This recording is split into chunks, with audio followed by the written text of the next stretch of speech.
I think that really talks about the power of education and how many opportunities it can give. Like for me, I think it gave me so many opportunities to be where I am now and giving back to other people who don't have the same opportunities. I think that's something that has no words, and I really loved doing that.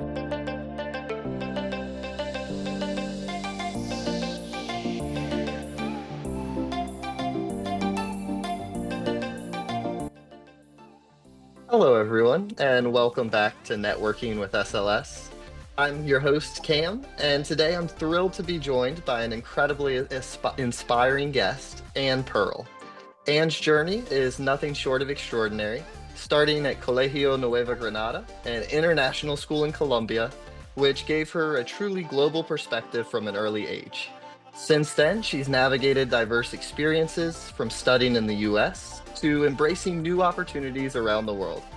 Anne's passion for connecting with others and empowering communities led her to launch Empower, a podcast dedicated to sharing impactful stories and fostering social change.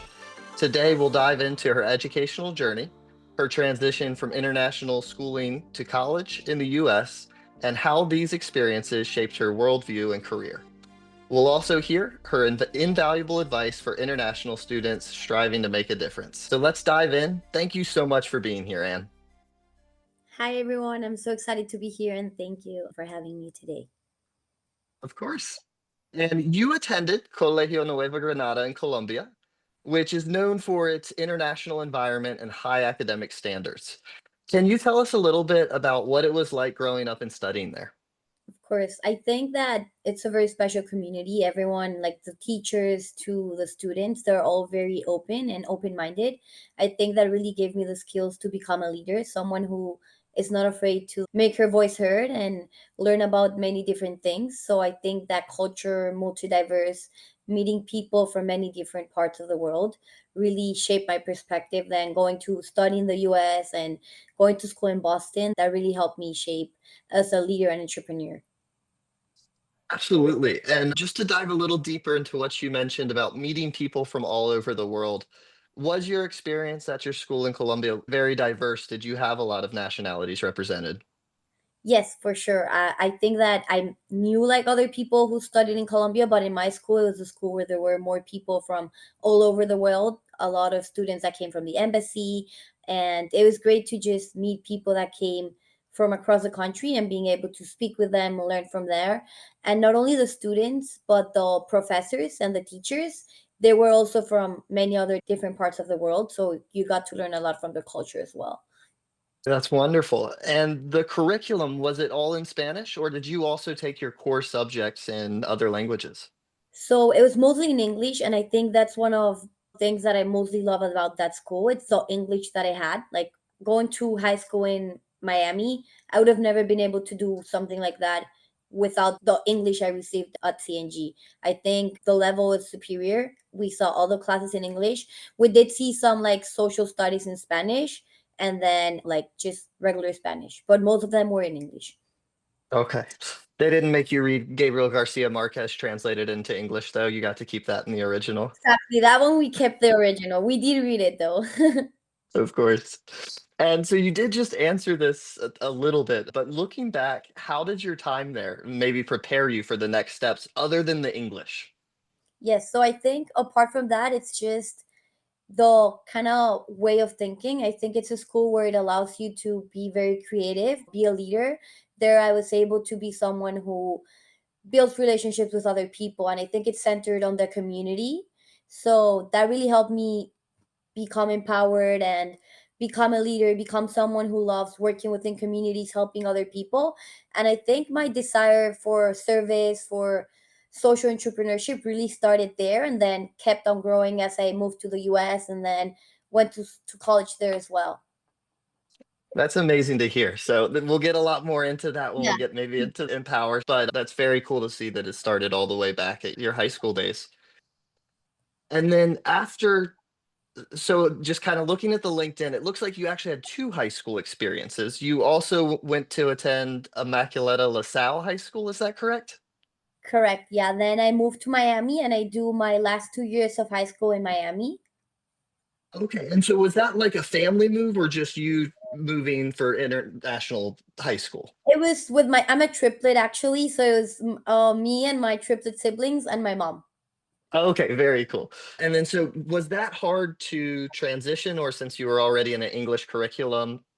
I think academically it wasn't that hard just because I already had the English, so that was something that was mastered, or the same AP classes. The curriculum was very similar.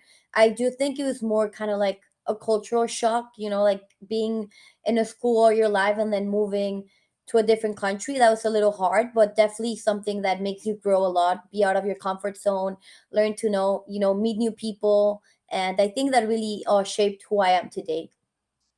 Absolutely. And so I'm sorry, you said that was just senior year or junior senior year? Junior, senior year, the last 2 years. Okay, and then you went to Babson College. Correct. That's in Boston. So I went to Boston then. It's not in Boston, but it's in Wellesley, which is like 30 minutes, 25 minutes away from Boston, from the city of Boston. Yeah. Okay, and how did you choose that? What drew you to Babson? So I think that it was mostly their like entrepreneurship programs. I knew Babson was a small school, very centered around entrepreneurship, but specifically, I knew they had the Nally Taylor Scholar program, which is around social entrepreneurship, and it empowers students to use entrepreneurship to help other people.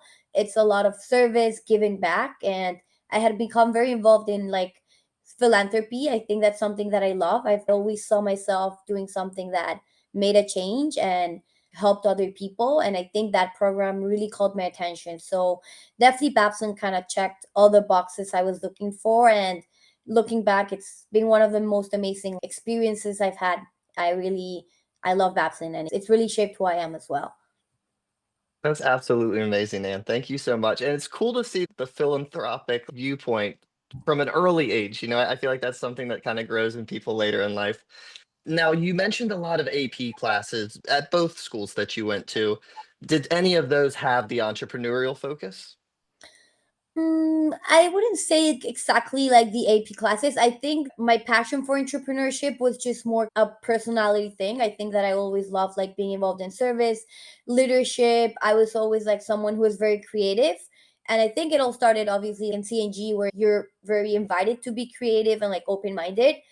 And then in Babson, I really got to see hands on like entrepreneurship classes. And when you said you always had that entrepreneurial spirit, did you, when you were still in high school, maybe had some side projects, that type of thing as well, or leadership through organizations? Yes, actually, before going to Babson, it was in the pandemic. Actually, I had also always been very passionate about fashion. So I started doing customized like clothes for people. It was called Blueprint Designs. And I would ship it to people's houses. That was right before the pandemic. And I would customize hoodies or sneakers and pants. And I think that was something super creative that I did. And I love doing it. I kind of knew I wanted to keep being an entrepreneur. I loved having my own business and meeting with the people that I was selling the stuff to. And then I was also more towards that social side, very involved with service. Coming to Miami, I started volunteering at La Casita Foundation, which is basically an organization that helps immigrant women, and they give them like the skills to, for example, be able to get a job or do gardening and sell stuff. Very entrepreneurial. I love that. I love going there. I went with my family. I think I love that environment, the sensation of being able to empower other people and with little acts make a change, because it really felt like you were making a change in the lives of these people and going into a community and helping them. I think that's also something that's very powerful. Absolutely. And I love that. A little act and make a change. That's wonderful. Now, just about Babson, sorry, because I did not realize it was in Boston, and I greatly apologize for that. No But worries. one of our programs is in Boston. So a lot of our learners are actually interested in studying at one of the many incredible academic institutions there. Can you talk about, I know you weren't in the heart of Boston, but do you have a favorite thing or place in the city? Yes, actually, I did end up my last 2 years. I lived in Boston. So, definitely for a student, it's one of the best cities. It has such a big space in my heart. I feel like Boston, you meet people from many colleges. My best friends were from Northeastern, BU, all over, not only Babson. And I think my favorite thing to do in Boston, or kind of like what I mostly love about Boston, it's the Esplanade and running in the Esplanade. I like running. So like just going running there, it's amazing. You see so many young people. When it's cold, it can be a little hard. But then when it gets warmer, it's really amazing. I love the city, and I feel like it's a city where so many students, so you also meet many people from different parts of the world studying different things, and you get to learn a lot about that as well. So definitely Boston, I think for undergrad is the best experience. Absolutely. Well, I really appreciate that Boston endorsement. Thank you, Anne. And now, after college, I noticed your journey took you through various experiences and opportunities. The degree is in business administration, correct? With a Correct. focus on entrepreneurship. Could you give us an elevator pitch of all that you've done since graduating? Yes, of course. So I go to Babson, I start doing entrepreneurship, take a lot of like consulting classes within Babson. I become involved in the Knowledge Scholar program, doing a lot of service. I taught entrepreneurship to students in Tanzania, developing their curriculums. And I also got the great opportunity to work for the Institute for Social Innovation, working with different partnerships and creating events for students. But apart from that, professionally, I got the great opportunity to work in operations fields within companies like Amazon and L'Oreal. I also worked at Fidelity. And I think that really was driven towards my passion for a project and working in projects, root cause analysis, data management. And yeah, and then I knew that I wanted to do something that was mission driven. And then that's what inspired me to start Empower. And that's like the journey that I'm in right now. That's incredible. And I cannot wait for the question about Empower. It's Mm. coming next. But after that response, there's no way I can't ask a follow up about Tanzania. I'm sorry. Can you just tell me a little bit more about that Yeah. experience? So within Babson, I was like in the Nelly Scholar program. They gave you the opportunity to be part of the Babson Youth Entrepreneurship Program. It's basically Babson partners with a school in Tanzania. I actually did it in Tanzania and Brazil.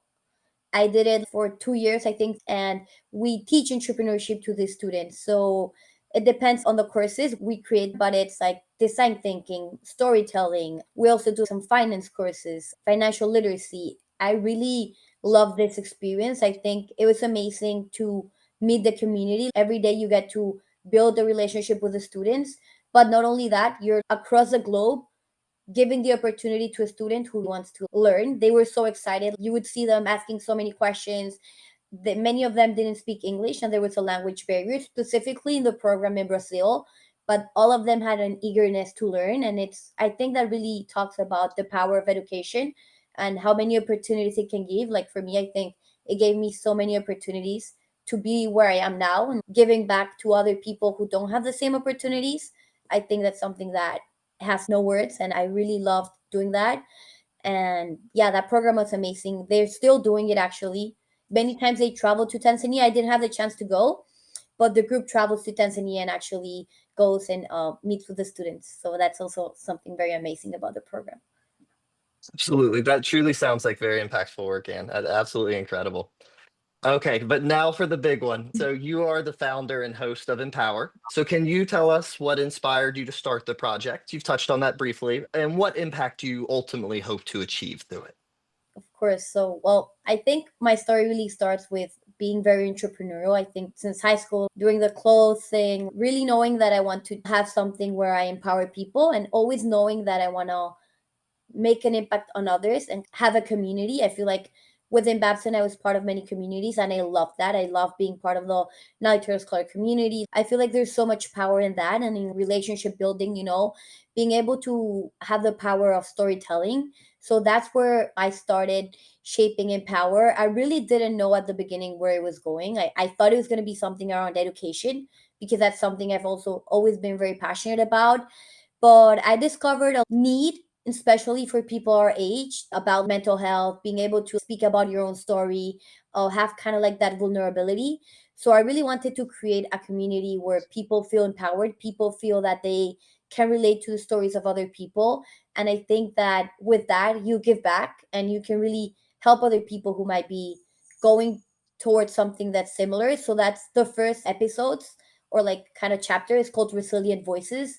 And we really wish to bring people who have maybe been showed resilience in their life or done things that are helping other people, that really someone can hear it and feel inspired and maybe do the same, want to give back, or even relate to that story. And it all comes to the power of vulnerability, the power of relationship building. I think it's all about that. How I see it in the future, I think I really see it not only as a community, but as a platform where people can connect. I wish to also host like a speaker, like go and be a speaker and inspire, for example, students, other international students, maybe, or people from Colombia, and have people share their stories. So that's definitely where I see it going. And it's something that I'm very excited about, and definitely something I'm very passionate about as well. That's amazing. So a true platform to empower others, as the name was well chosen. So what advice would you give to young students who are considering studying abroad and navigating international experiences? For sure. So I would definitely say it might be scary at first. No one says like, oh, I'm 100% comfortable like moving all around the country without my family. But I think those types of experiences when you're placed out of your comfort zone is where you mostly grow. For me personally, going to the US in an environment where it wasn't what I was used to made me learn so much from who I was and what I wanted and my purpose. And now I'm young, but I'm so happy that I know what my purpose is. And then the opportunity to meet other people, other cultures, it always is positive. Like you learn from so many people, and you really get a different perspective of the world, which then helps you understand more about yourself. So definitely something that I would do. It's really been one of the places where I have mostly grown. And building off of that, so you had a very nice transition. You got to come here with your family, do your last 2 years in high school here, which probably eased the transition.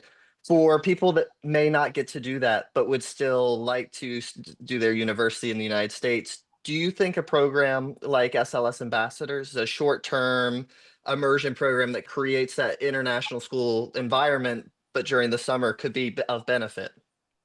For sure. And I think like even I don't think the length of a program means something. I think the opportunity to get out of your comfort zone, try new things, learn and meet other people. And I think for me personally, the people that I met in Babson, many of them went back to Europe, many other parts of the world, but I still have contact with many of them.